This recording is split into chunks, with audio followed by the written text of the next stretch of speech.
Bismillahirrahmanirrahim. Dear students, Assalamu alaikum. Today we are going to discuss our topic of job costing. And as you know, this is one of the cost accumulation procedures in cost accounting. The two main cost accumulation procedures are job order costing and process costing. Process costing is also known as continuous process costing. So before we proceed to the original topic, which is job costing, we have to define a few terms. These terms are very important in the understanding of the in the understanding of our topic. So these basic concepts should be learned first. First of all, a term cost objects will be used in many places. So cost objects are anything for which a measurement of cost is desired. किसी भी चीज़ के लिए अगर आप cost find out करना चाह रहे हैं वो cost object है. इसको सादा तरीन शक्ल में ले लें. अगर आप एक unit of product जो है कोई भी कंपनी प्रोड्यूस कर रही है like लिप्टन येलो लेबल का एक पैक है 200 ग्राम्स का, ये एक यूनिट है जिसकी जो है कॉस्ट एक ऑर्गेनाइजेशन फाइंड आउट करना चाह रही है, वो भी कॉस्ट ऑब्जेक्ट है. इससे थोड़ा सा बड़े लेवल पे चले जाएं, BMW एक कार प्रोड्यूस कर रही है, वो कार जो है उसकी कॉस्ट वो फाइंड आउट कर रही है एक्यूमुलेट कर रही है, फाइंड आउट कर रही है, वो भी कॉस्ट ऑब्जेक्ट है. इसी तरह अगर हम जो है वो सर्विसेज की तरफ आ जाएं तो सर्विसेज सेक्टर में अगर कोई सर्विस प्रोवाइड की जा रही है, उस सर्विस के ऊपर जो टोटल कॉस्ट आ रही है वो भी कॉस्ट ऑब्जेक्ट है. इस तरह से कोई भी चीज़ जिसकी anything for which a measurement of cost is desired, तो that is called cost object. Direct cost जैसे कि हम इसको प्रीवियस जो है लेक्चर्स में कवर कर रहे हैं बेसिक कॉस्ट कॉन्सेप्ट्स में, तो इधर हम सिर्फ रिवाइज कर रहे हैं. So direct cost of a cost object are cost that can be traced to that cost object in an economically feasible way. ये अपनी पूरी डिटेल के साथ हम डिस्कस कर चुके हैं. यहाँ पे सिर्फ उसको जो है रिमाइंडिंग के लिए जो है वो हम इधर देख रहे हैं कि डायरेक्ट कॉस्ट जो है which can be directly easily traceable, identifiable, attributable to the cost object. उस कॉस्ट ऑब्जेक्ट की तरफ हम कह सकते हैं कि ये रही सामने कॉस्ट ऑब्जेक्ट और इसके अंदर आसानी के साथ हम ट्रेस कर सकते हैं कि ये कॉस्ट जो है मौजूद हैं. तो ऐसी कॉस्ट इनको हम इकोनॉमिकली फिजिबल वे में जो है हम ट्रेस कर सकें are known as direct cost. इसकी बहुत सारी तफसीलात, डेफिनेशंस, एग्जांपल्स आप लोग जो हैं वो इसको जान चुके हैं प्रीवियस लेक्चर में. जैसे कि लफ्ज़ डायरेक्ट कॉस्ट है, इसके ऑब्वियसली इसके उलट जो है वो इनडायरेक्ट कॉस्ट है. Indirect cost of a cost object are cost that can not be traced in an economically feasible way. So इसके जो है वो बिल्कुल ऑपोजिट डायरेक्शन में इनडायरेक्ट कॉस्ट आ जाती हैं. सो these are some basic terminology. Now we move on to some new terms. इसी बीच में एक जो है वो टर्म इस्तेमाल होगी cost pool. Pool is a grouping of individual indirect cost items. एक से ज़्यादा इनडायरेक्ट कॉस्ट आइटम्स को इकट्ठा कर लें तो वो इनडायरेक्ट कॉस्ट पूल कहलाता है. So next definition is cost allocation base. Cost allocation base is a systematic way to link an indirect cost or group of indirect costs to cost objects. So जैसे कि हमने previous definition में देखा कि direct cost तो directly trace हो जाती है, जो है वो डायरेक्टली ट्रेस हो जाती है, एट्रीब्यूट हो जाती है, लेकिन इनडायरेक्ट कॉस्ट जो है डायरेक्टली ट्रेस या एट्रीब्यूट नहीं होती. तो उसके लिए एक प्रोसीजर इस्तेमाल होता है जिसके लिए हमें जो है उसको सिस्टमेटिकली उसको लिंक करना पड़ता है उस इनडायरेक्ट कॉस्ट या उस more than one indirect cost और उसके ग्रुप को to the cost object. Cost object यानी वो चीज़ जिसकी हम कॉस्ट फाइंड आउट कर रहे हैं उसको एलोकेट करने के लिए उस कॉस्ट ऑब्जेक्ट की तरफ हमें ये सिस्टमेटिक एलोकेशन करना पड़ती है. और सिस्टमेटिक एलोकेशन इसको हम डिटेल के साथ जो है वो अपने नेक्स्ट आपके टेक्स्ट बुक में चैप्टर 12 में इंशाल्लाह देखने चले जा रहे हैं, जो कि फैक्ट्री ओवरहेड से रिलेटेड है। तो डिटेल्स उसकी सारी वहाँ पे आएंगी। फिलहाल इसका डेफिनेशन में इतना ही समझ लेना काफ़ी है। So next we come on to our costing systems, तो जो कि हमारा आज का टॉपिक है कॉस्टिंग सिस्टम्स।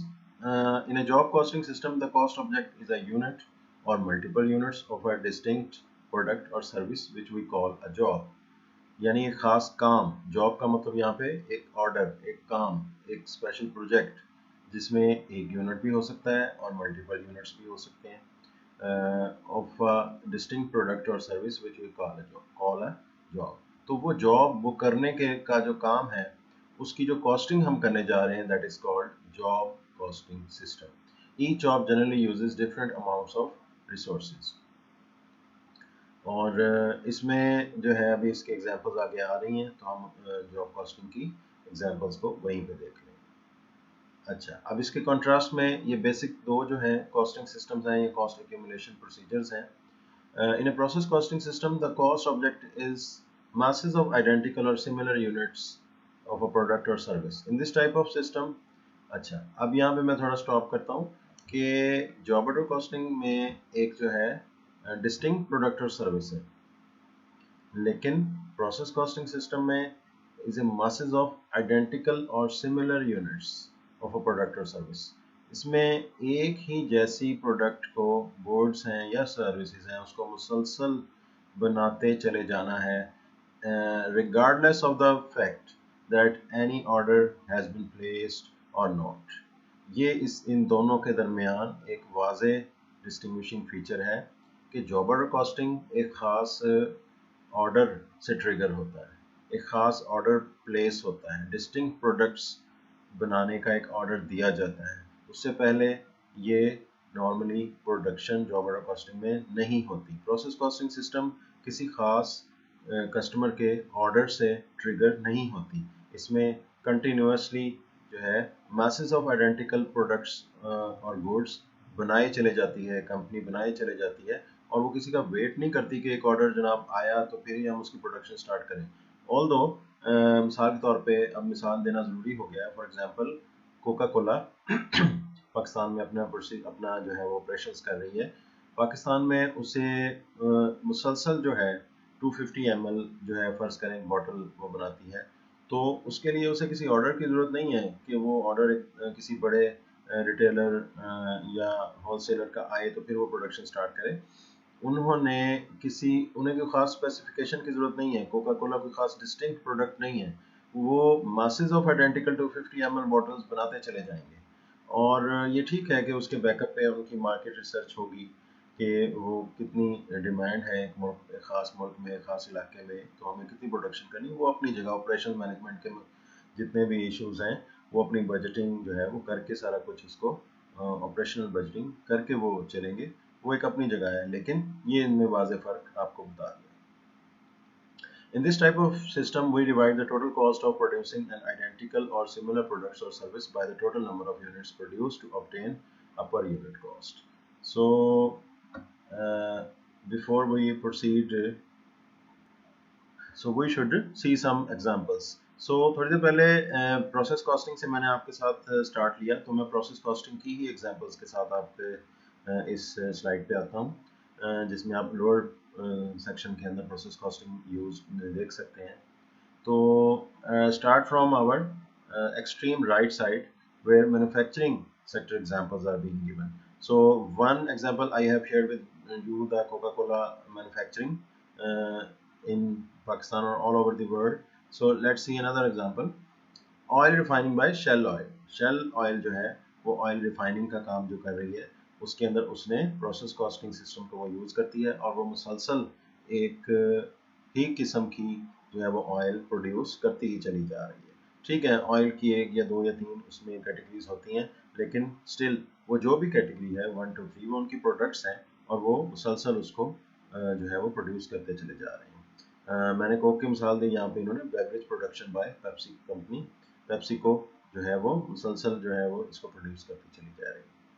अच्छा, अब प्रोसेस कॉस्टिंग में इसी तरह से जो है वो मर्चेंडाइजिंग सेक्टर पे आ जाते हैं, जो कि वो मुसलसल एक ख़ास काम क्या जो है वो प्रोसेस करते जा रहे हैं। Grain dealing bye Arthur Daniel Midlands.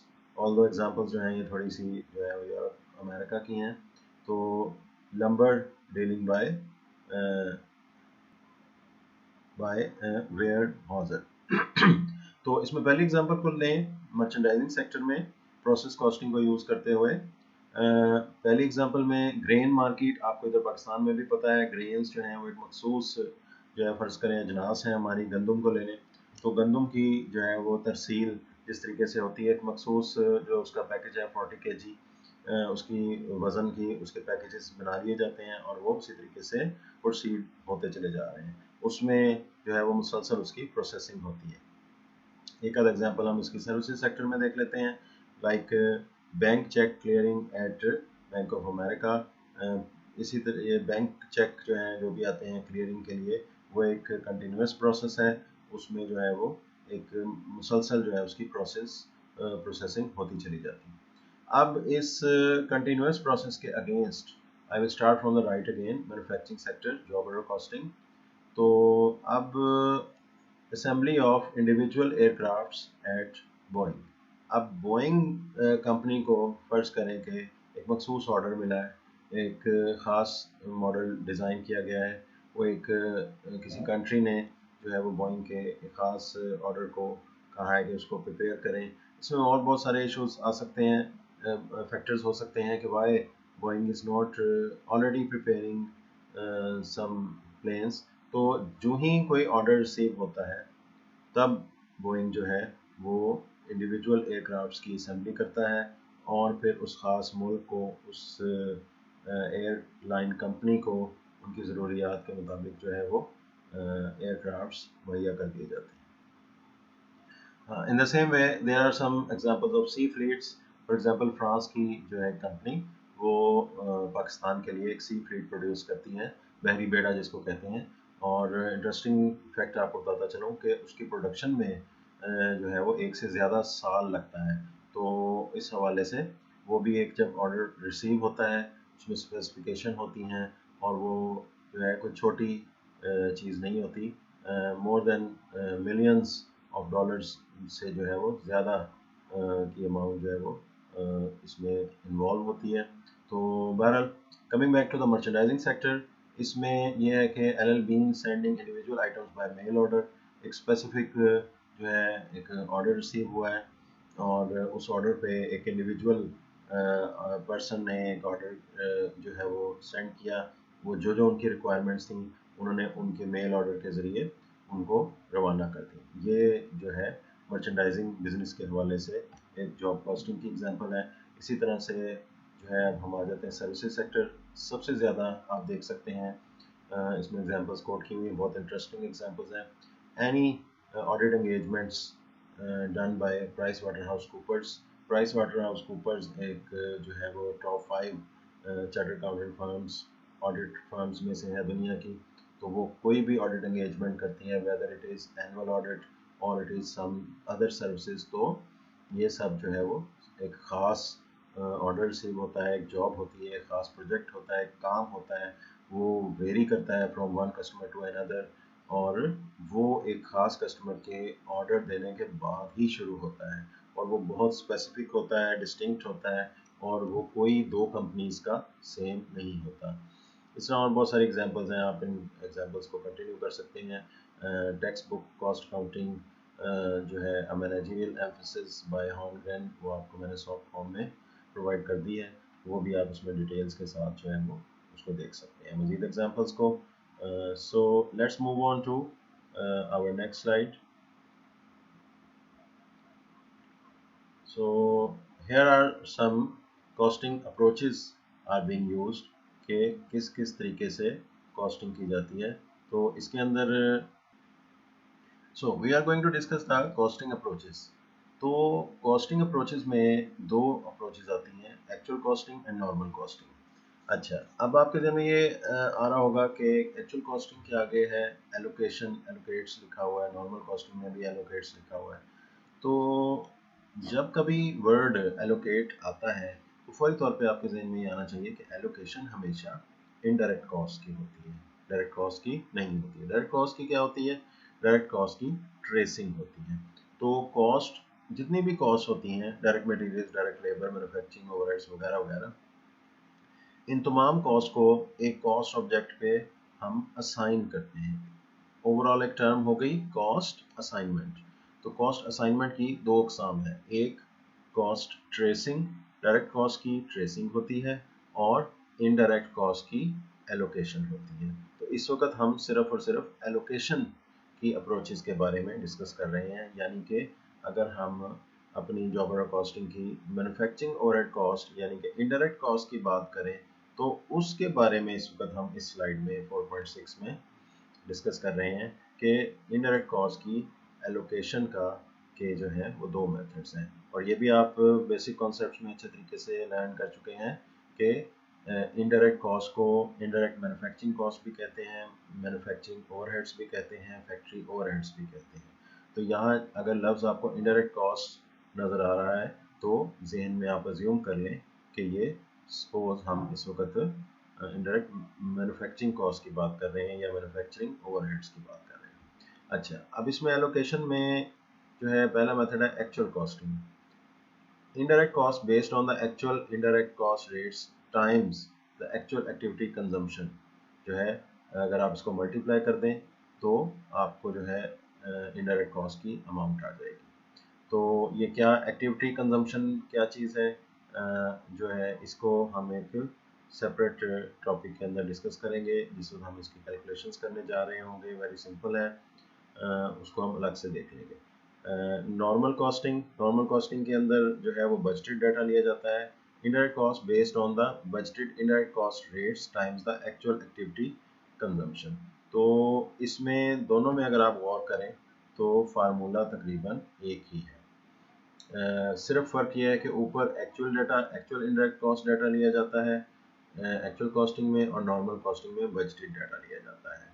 तो दोनों में एक ओवरहेड का रेट होगा, इनडायरेक्ट कॉस्ट का रेट होगा, और उसको मल्टीप्लाई किया जाएगा किसी एक्टिविटी के साथ। आई एम अगेन रिपीटिंग कि एक रेट होगा इनडायरेक्ट कॉस्ट का, उसको मल्टीप्लाई किया जाएगा एक स्पेसिफिक एक्टिविटी जो कि कंपनी जो है परफॉर्म कर रही है। नॉर्मली उस एक्टिविटी को हम जो है देखते हैं, that could be machine hours, machine hours हो सकती है वो एक्टिविटी, डायरेक्ट लेबर आवर्स हो सकती है। ये दो एलोकेशन बेस कहलाते हैं। ये दो एलोकेशन बेस या एक्टिविटी बेस जो है सबसे ज़्यादा फेमस हैं। कौन कौन से? Machine hours and direct labour hours. इसके अलावा भी यूज़ होते हैं, वो भी इक्वली गुड हैं, लेकिन जो नॉर्मली जो है I like the most are the these two allocation basis.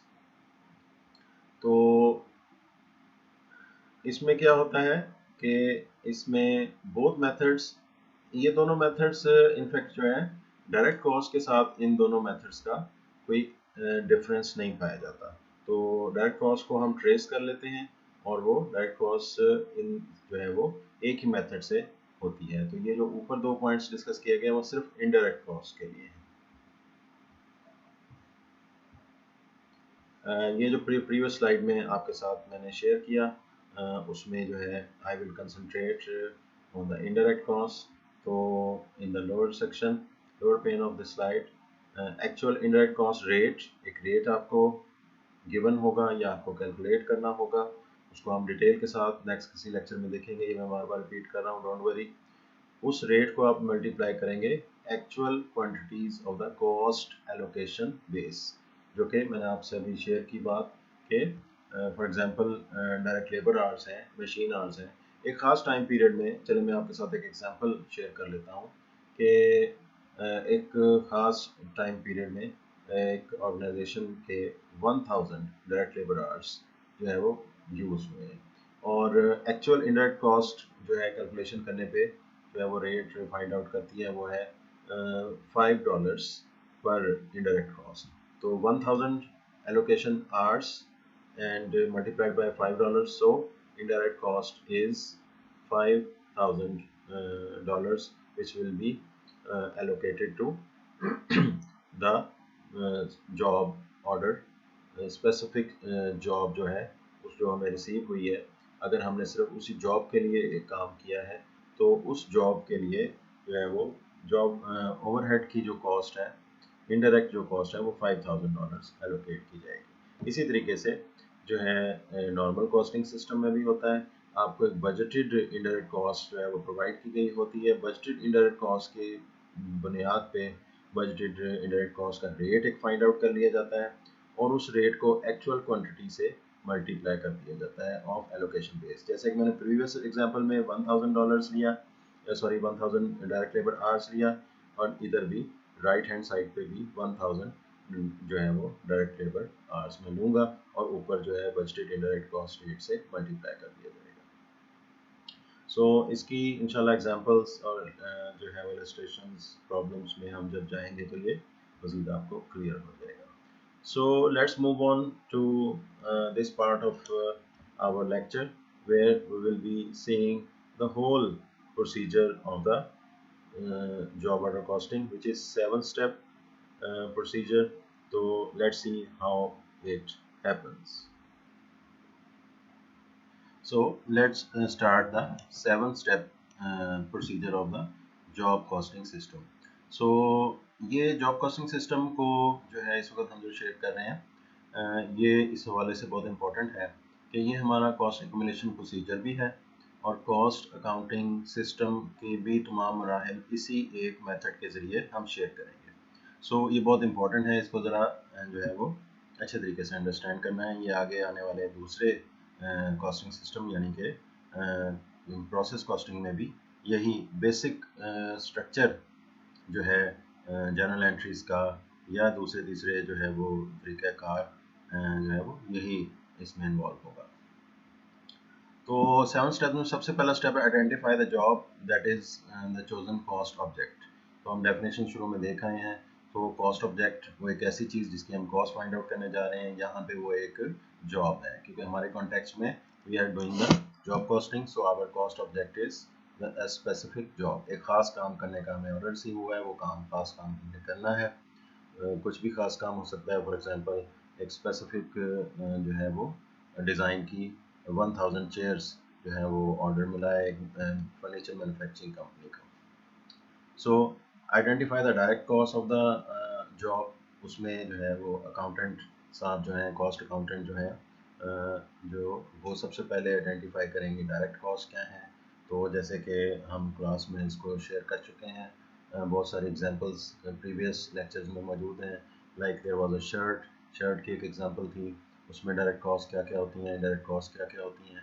अब अगर हम एक चेयर्स की बात कर रहे हैं, 1000 चेयर्स हैं, तो एक स्पेसिफिक मॉडल की, एक स्पेसिफिक स्पेसिफिकेशन की, एक ख़ास स्पेसिफिकेशंस की, तो उसके अंदर डायरेक्ट कॉस्ट क्या हो सकती हैं। उसमें डायरेक्ट कॉस्ट में डायरेक्ट मटेरियल्स आ जाता है, ठीक है, उसमें वुड है, वुड आ जाती है, उसके अंदर जो है डायरेक्ट लेबर में स्किल्ड लेबर आ जाती है, और लेबर की वेजेस आ जाती हैं। वेजेस जो हैं वो अगर पर चेयर कुछ का चार्ज करते हैं तो वो आ जाएंगे।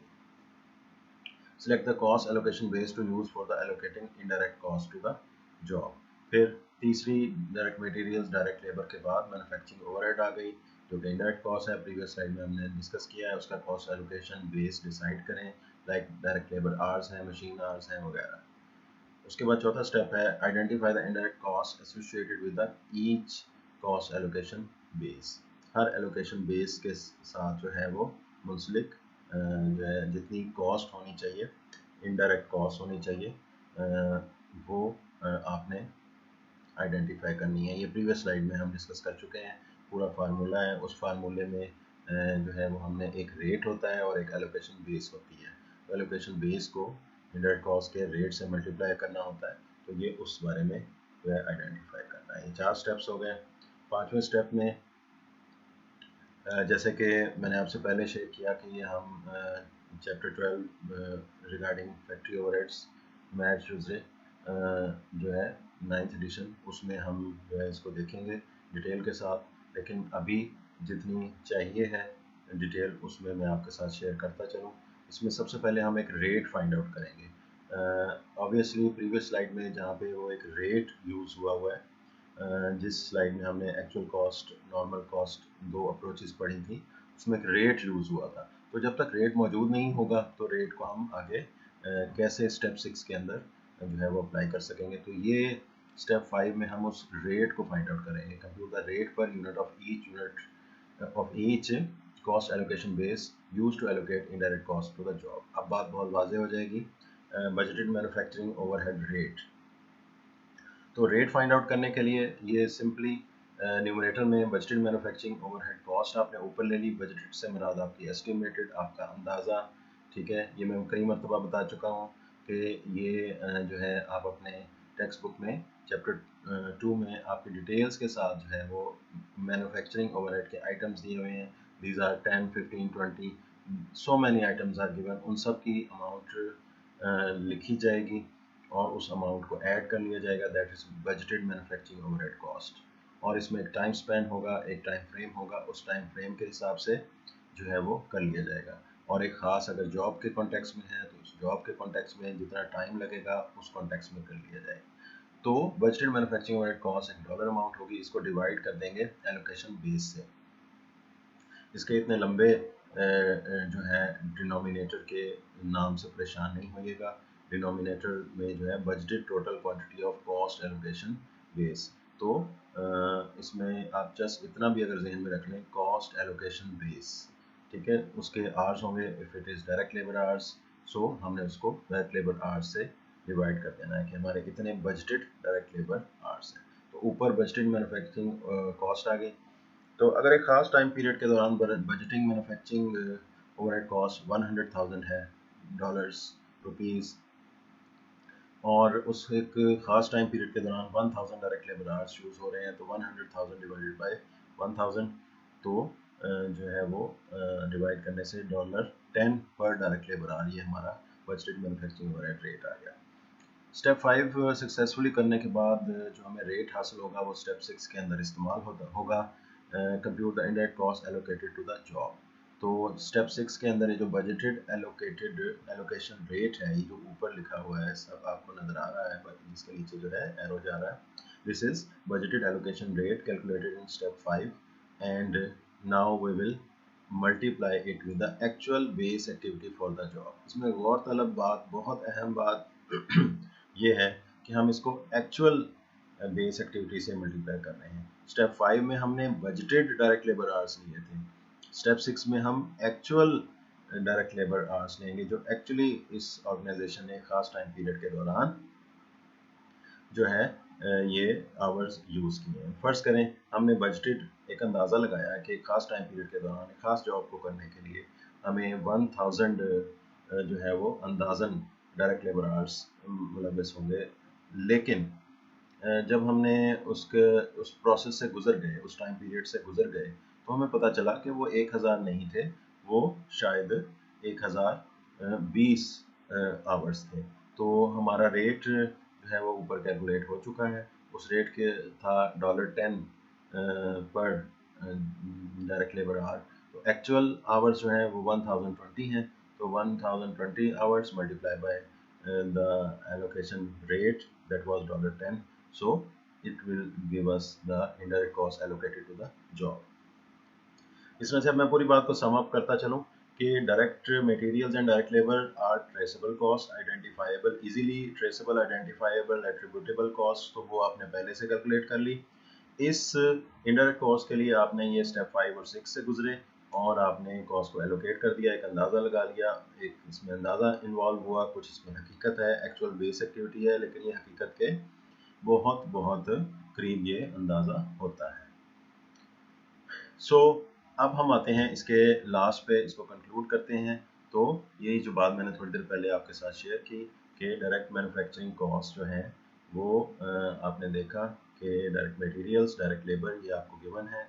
ये आप 4x देख रहे हैं, पहली अमाउंट डायरेक्ट मटेरियल्स की आ गई, फिर डायरेक्ट लेबर की आ गई, इन दोनों का टोटल किया तो वो आउटर कॉलम में हम उसके अमाउंट को ले गए, और उसके बाद मैन्युफैक्चरिंग ओवरहेड इनडायरेक्ट कॉस्ट, ये जो हम स्टेप 6 में हमने उसको कैलकुलेट किया, और इस तरह से डायरेक्ट मटेरियल्स, डायरेक्ट लेबर का टोटल ये आ गया, और उसके बाद मैन्युफैक्चरिंग ओवरहेड को हमने एलोकेट कर दिया, और फिर ये इस जॉब XYZ की टोटल मैन्युफैक्चरिंग कॉस्ट आ गई हमारे सामने। तो इस तरह से हमने ये 7 स्टेप्स कंप्लीट कर लिए। This was compute the total job cost by adding all the direct and indirect costs together. So this is all about 7 steps. In the next lecture we will be discussing some job cost sheet, एक practically कैसे job order costing की एक sheet बनाई जाती है और उसकी journal entries कैसे होती हैं, अकाउंटिंग साइकिल कैसा होगा। तो इंशाल्लाह ये हम सारा कुछ नेक्स्ट लेक्चर में देखेंगे।